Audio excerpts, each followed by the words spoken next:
کھڑا ہو جاتا ہے، اس کے دو سینگ کے درمیان سورج طلوع ہوتا ہے۔ اور دوسری بات یہ ہے، اس موقع پر چونکہ مشرکین عبادت کرتی ہیں سورج کی، اگر آپ بھی نماز پڑھنے والے ہو تو ان میں اور ان میں، آپ میں اور ان میں مشابہت ہو جائے گی، اس لیے اس سے منع کیا گیا ہے۔ وہ دلیل الملائکہ، اور ملائکہ کی دلیل کہ اس زمانے میں لوگ فرشتوں کی عبادت کرتے تھے، دلیل کیا ہے؟ وَلَا يَأْمُرَكُمْ أَن تَتَّخِذُوا الْمَلَائِكَةَ وَالنَّبِيِّينَ أَرْبَابًا، اور وہ تمہیں اس بات کا حکم نہیں دیتا ہے تم فرشتوں کو، نبیوں کو رب بنا لو۔ تو اس کا مطلب ہے اس زمانے میں بہت سارے لوگ ایسے تھے جو فرشتوں کی بھی عبادت کرتے تھے، اسی لیے اس سے منع کیا گیا ہے۔ وہ دلیل الانبیاء، کہ انبیاء کی دلیل، یعنی انبیاء کو عبادت کرنے کی دلیل اللہ تعالیٰ کا یہ فرمان ہے، وَإِذْ قَالَ اللَّهُ يَا عِيسَى ابْنَ مَرْيَمَ، اور جب اللہ کہے گا اے عیسیٰ بن مریم، أَأَنْتَ قُلْتَ لِلنَّاسِ اتَّخِذُونِي وَأُمِّيَ إِلَٰهَيْنِ مِن دُونِ اللَّهِ، کیا تم نے لوگوں سے کہا تھا کہ مجھے اور میری ماں کو اللہ کے سوا معبود ٹھہرا لو؟ تو کیا اس کا مطلب اس زمانے میں لوگ نبی کی بھی عبادت کرتے تھے، جیسا کہ عیسیٰ علیہ السلام کے لوگ اس وقت بھی عبادت کر رہے تھے اور آج بھی عبادت کر رہے ہیں۔ وہ دلیل الصالحین، اور نیک لوگوں کے عبادت کی دلیل اللہ تعالیٰ کا یہ فرمان ہے، اولئک الذین یدعون یبتغون الی ربہم الوسیلہ ایہم اقرب ویرجون رحمتہ ویخافون عذابہ، وہ جنہیں یہ پکارتے ہیں وہ تو اپنے رب کے طرف وسیلہ چاہتے ہیں۔ وسیلہ سے مراد نیک اعمال کے ذریعے سے اللہ کا تقرب چاہتے ہیں، الوسیلہ الطاعہ، اللہ کے اطاعت کے ذریعے سے اس کا تقرب چاہتے ہیں کہ ان میں سے کون اللہ کے قریب ہے، وہ اللہ کی رحمت کے امیدوار ہیں اور اس کے عذاب سے ڈرتے ہیں۔ اس آیت کے شان نزول میں کہا گیا کہ مکے میں چند لوگ ایسے تھے جو بعض جنات کی عبادت کرتے تھے، وہ جنات اسلام قبول کر لیے، انہیں معلوم نہیں ہوا، تو کہا گیا وہ جن کی یہ عبادت کرتے ہیں یا جنہیں یہ پکارتے ہیں، ان کا حال یہ ہے کہ وہ اسلام میں داخل ہو گئے ہیں اور نیک اعمال کے ذریعے سے اللہ کا تقرب چاہتے ہیں۔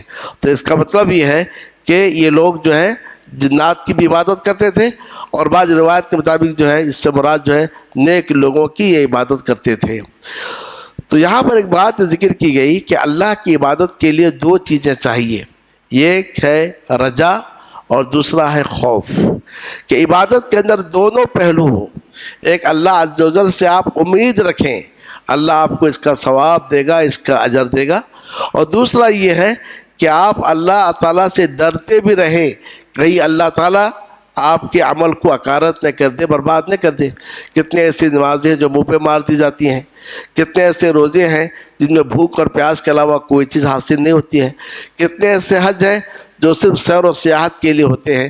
تو بندے کو چاہیے عبادت کرتے ہوئے اللہ سے امید لگائے، اسی کو حدیث میں ہے من صام رمضان ایمانا و احتسابا، تو احتساب اجر کی امید رکھے، اور دوسری چیز کیا ہے اللہ سے ڈرتا بھی رہے، کہ ڈرتا رہے کہیں اس کے عبادت کو اللہ تعالیٰ رد نہ کر دے۔ تو یہ دو چیزیں چاہیے، ایک اللہ سے امید اور دوسری چیز یہ ہے اللہ تعالیٰ کا خوف۔ ان دونوں چیزیں جب عبادت میں شامل ہو تو پھر وہ عبادت قبول ہوتی ہے اور اس عبادت کے اندر حسن پیدا ہوتا ہے۔ اسی لیے ہم دیکھتے ہیں ابراہیم اور اسماعیل علیہ السلام کے تعلق سے اللہ تعالیٰ نے ذکر کیا ہے وَإِذْ يَرْفَعُ إِبْرَاهِيمُ الْقَوَاعِدَ مِنَ الْبَيْتِ وَإِسْمَاعِيلُ رَبَّنَا تَقَبَّلْ مِنَّا، تو وہ اللہ کے گھر کی تعمیر بھی کر رہے ہیں لیکن دعا کہ اے اللہ ہم سے قبول کر لے، پتہ نہیں اللہ اسے قبول کرے یا قبول نہ کرے۔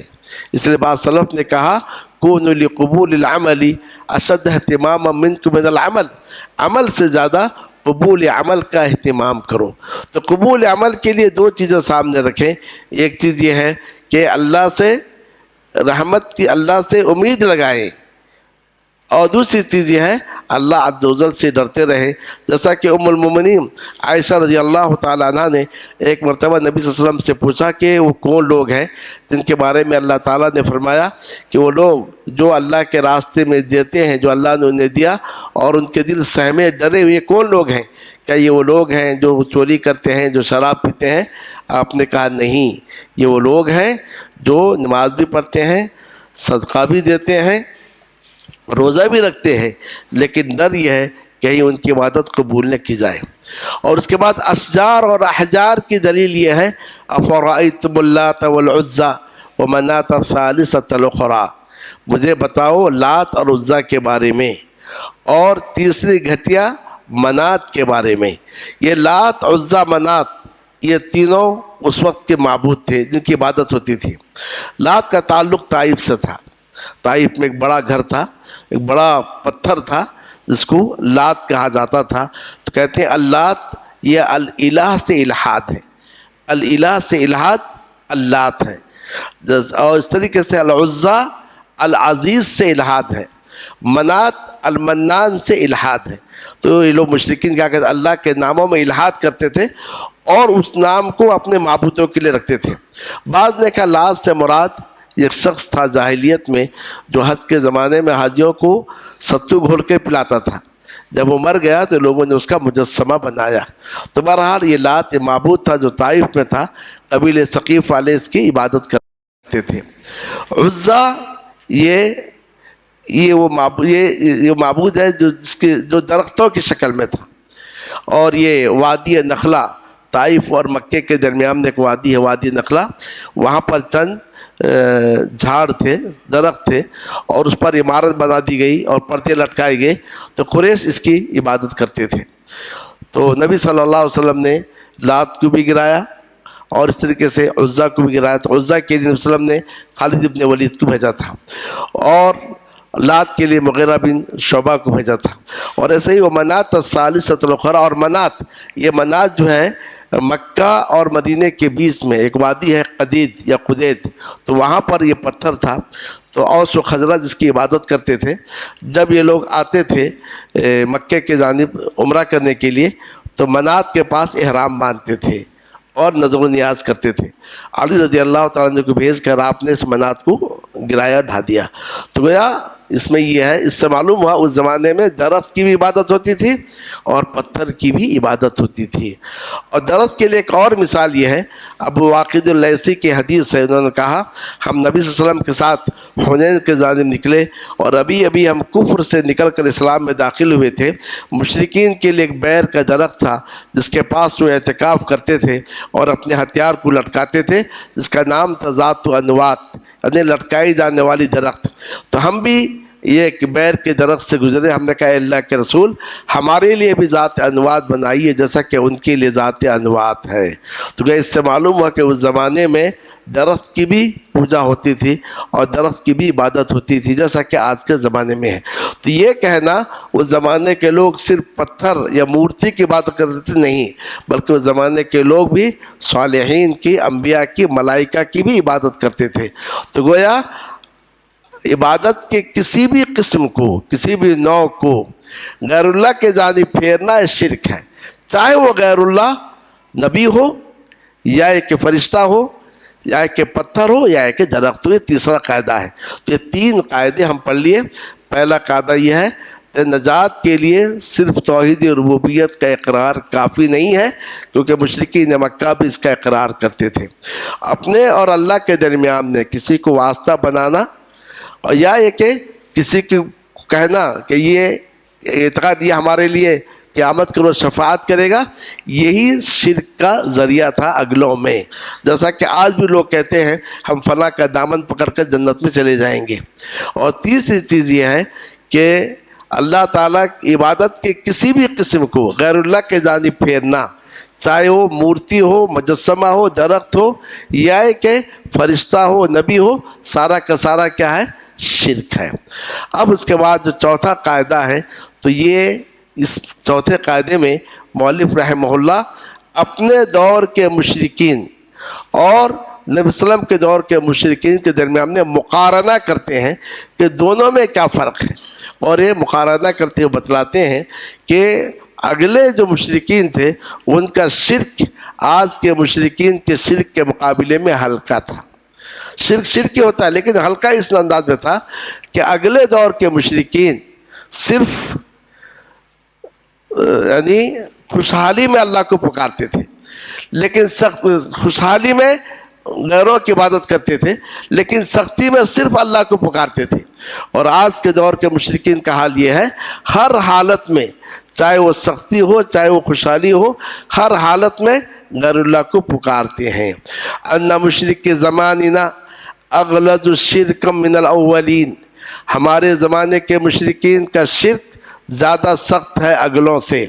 لأن الاولین یشرکون فی الرخاء، کیونکہ اگلے لوگ خوشحالی میں شرک کرتے تھے. وَيُخْلِصُونَ فِي الشِّدَّةِ، لیکن شدت میں اخلاص کرتے تھے، یعنی توحید کو اپناتے تھے.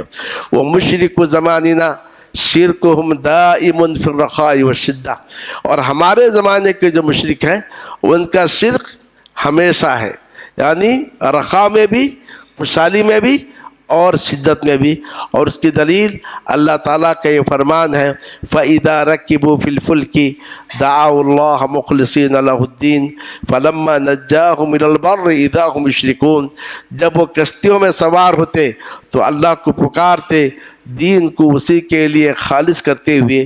جب اللہ انہیں نجات دیتا کشتی کے جانب تب وہ اللہ کے ساتھ شرک کرنے لگتے.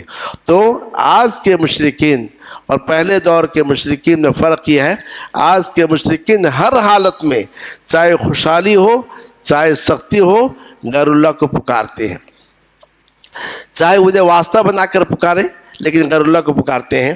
لیکن پہلے کے دور کے جو مشرکین تھے وہ مصیبت کے وقت میں، سختی کے وقت میں صرف اللہ کو پکارتے تھے، توحید کو اپناتے تھے، لیکن اور وقت میں خوشحالی میں اللہ کے ساتھ دوسرے کو شریک ٹھہراتے تھے.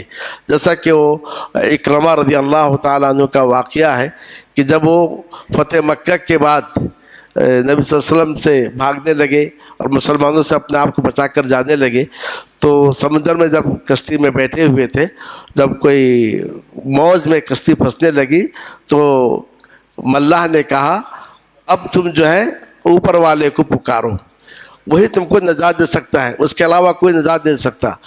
تو اس وقت جب سب لوگ پکارے اللہ تعالیٰ کو تو ان کے دل میں خیال آیا کہ جو رب مجھے سمندر میں نجات دے گا کیا وہی رب مجھے خشکی میں نجات نہیں دے گا؟ اور اسی کے ساتھ ان کے دل میں اسلام داخل ہو گیا. تو وہ یہاں اس بات معلوم ہوئی کہ اگلے دور کے جو مشرکین تھے وہ سختی کی حالت میں اللہ ہی کو پکارتے تھے، لیکن آج کے دور کے جو مشرکین ہیں وہ ہر حال میں کیا کرتے ہیں؟ غیر اللہ کو پکارتے ہیں. اور دوسرا فرق یہ ہے کہ اگلے دور کے مشرکین جو شرک کرتے تھے وہ صالحین یا ایک انبیاء ملائکہ ان کو پکارتے تھے یا نیک لوگوں کو یا ان کے مجسمے کو، لیکن آج کے جو مشرکین ہیں وہ جنہیں پکارتے ہیں وہ انتہائی درجے کے فاسق فاجر لوگ ہیں جن کا دین سے کوئی تعلق نہیں ہے، جو جن کے پاس اخلاق بھی نہیں ہے، ایسے لوگوں کو بھی جو پکارتے ہیں. اور اس کا اندازہ ان مقبروں سے لگایا سکتا ہے کہ جو مقبرہ کے نام کوئی ننگا شخص ہے اس کی عبادت کر رہے ہیں، برہانہ شاہ کوئی اور ہے اس کی عبادت کی جاتی ہے. تو اس لحاظ سے بھی دیکھا جائے تو اگلوں کا شرک ان کے مقابلے میں ہلکا تھا. یہاں ایک بات کی جانب اشارہ ضروری ہے، وہ یہ ہے کہ اللہ عز و جل مشرکوں کی دعا کو بھی قبول کرتا تھا. کب؟ کہ جب دعوا اللہ مخلصین لہ الدین. تو اس سے یہ بات نکلی، معلوم ہوئی کہ توحید اخلاص ایک ایسی چیز ہے جو دعا کی قبولیت کا ذریعہ ہے. کہ جب مشرکین سمندر کے بیچ میں توحید کو اپنا لیتے تو اللہ عز و جل ان کی دعا کو قبول کر لیتا تھا. چونکہ توحید کی اس سے فضیلت ثابت ہوئی کہ توحید سے دعا قبول ہوتی ہے، اور انسان جب اخلاص کے ساتھ اللہ سے مانگے اللہ عز و جل اس کی دعا کو قبول کرتا ہے. تو یہیں سے یہ 4 قواعد ختم ہو گئے. تو اس کتاب کا جو خلاصہ یہ ہے وہ یہ ہے کہ مؤلف رحمہ اللہ نے اس کتاب میں 4 قواعد بتلائے ہیں، اور ان 4 قواعد کے ذریعے سے توحید کی حقیقت کو بتلایا ہے اور شرک کی حقیقت کو بتلایا ہے. آج کوئی شخص ایسا نہیں ہے جو شرک کو پسند کرے، حتیٰ کہ جو مشرک ہے وہ خود شرک کے خلاف تقریر کرتا ہے. جو مشرک ہوتا ہے، جو شرک کرتا ہے، اس کو بھی آپ دیکھیں گے وہ شرک کے خلاف بھی تقریر کرے گا. وہ اپنے آپ کو مشرک نہیں کہے گا، شرک کے خلاف تقریر کرتا ہے، لیکن اس کا کہنا یہ ہے کہ جو میں کر رہا ہوں وہ شرک نہیں ہے، بلکہ شرک کو توحید سمجھتے ہیں. تو یہ جاننے کے لیے کہ آپ جو کچھ کر رہے ہیں وہ شرک ہے یا نہیں، تو اس کا اندازہ کس سے لگایا جائے گا؟ تو نبی صلی اللہ علیہ وسلم کے دور کے جو مشرکین تھے ان کے اعمال کو دیکھا جائے گا. ان کے اعمال کو دیکھ کر ہم اندازہ لگائیں گے ان کے کن اعمال پر قرآن مجید نے انہیں مشرک کہا اور ان کے کن اعمال پر نبی صلی اللہ علیہ وسلم نے انہیں مشرک کہا اور ان سے قتال کیا. تو دیکھا جاتا ہے کہ وہ لوگ توحید الوہیت سے بھاگتے تھے، توحید الوہیت کا اقرار نہیں کرتے تھے، لیکن توحید ربوبیت کو مانتے تھے. تو لہذا اس سے معلوم ہوا کہ صرف اللہ کو ماننا یعنی اللہ کے ربوبیت کو ماننا یہ نجات کے لیے کافی نہیں ہے جب تک کہ عبادت میں اللہ عز و جل کو ایک مانا نہ جائے. پہلی بات یہ ہوئی. اور دوسری بات یہ ہے کہ ہم دیکھتے ہیں کہ اس زمانے کے جو مشرکین ہیں تو وہ اللہ کو مانتے تھے، لیکن اللہ کی الوہیت میں جو شرک کرتے تھے، یعنی عبادت کے انواع اور اقسام کو جو غیروں کے جانب پھیرتے تھے، انہیں صرف واسطہ سمجھ کر، تو جیسا کہ یہ لوگ بھی کیا ہے واسطہ سمجھ کر عبادت کے انواع اور اقسام کو ان کے جانب پھیرتے ہیں. تو لہذا آج بھی کوئی شخص اگر اللہ کو اپنے اور اللہ کے درمیان کسی کو واسطہ مان کر عبادت کے انواع اور اقسام کو اس کے جانب پھیرے، اس کو پکارے، وہ بھی مشرک ہے، چاہے وہ نماز پڑھے، چاہے وہ روزہ رکھے، چاہے وہ اپنے آپ کو مسلمان کہے، کیونکہ اسی بات پر مشرکین مکہ کو مشرک کہا گیا تھا. اور تیسری بات یہ معلوم ہوئی کہ عبادت کے کسی بھی قسم کو اللہ کے سوا کسی اور کے جانب پھیرنا شرک ہے، چاہے جس کے جانب پھیر رہے ہیں وہ پتھر ہو، وہ درخت ہو، وہ کوئی نیک آدمی ہو، یا کہ وہ فرشتہ ہو، یا کہ نبی اور رسول ہو. تو گویا ان تینوں قاعدے سے شرک کی حقیقت واضح ہو گئی.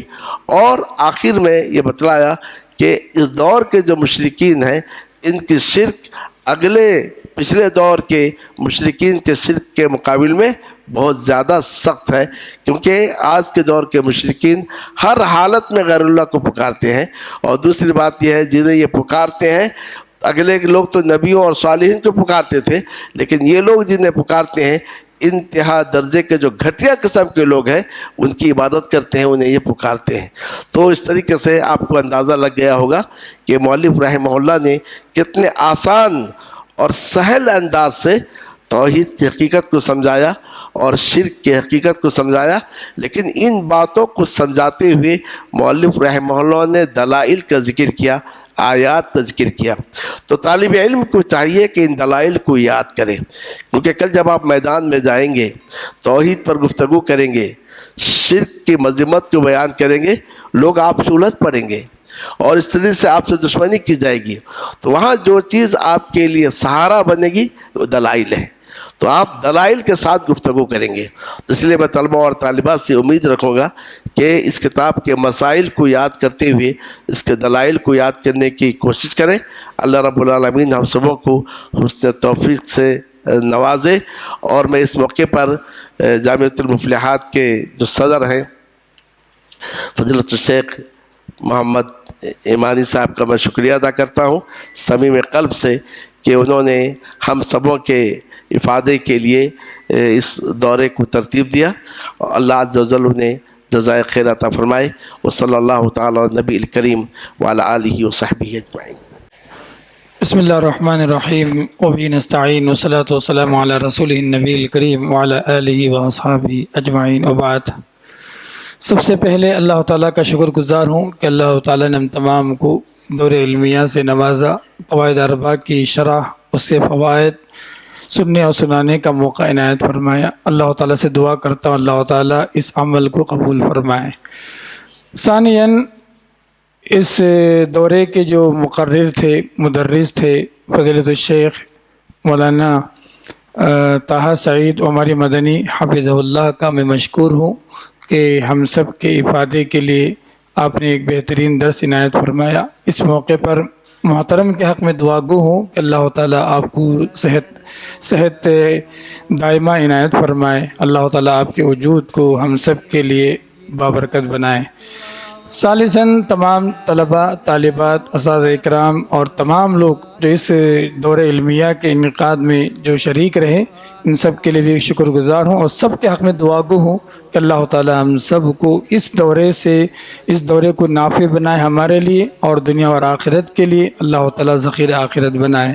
اقول قولی ھذا استغفر اللہ لی ولکم ولسائر المسلمین، وآخر دعوانا الحمد للہ رب العالمین۔ جزاکم اللہ خیر۔ السلام علیکم ورحمۃ اللہ وبرکاتہ۔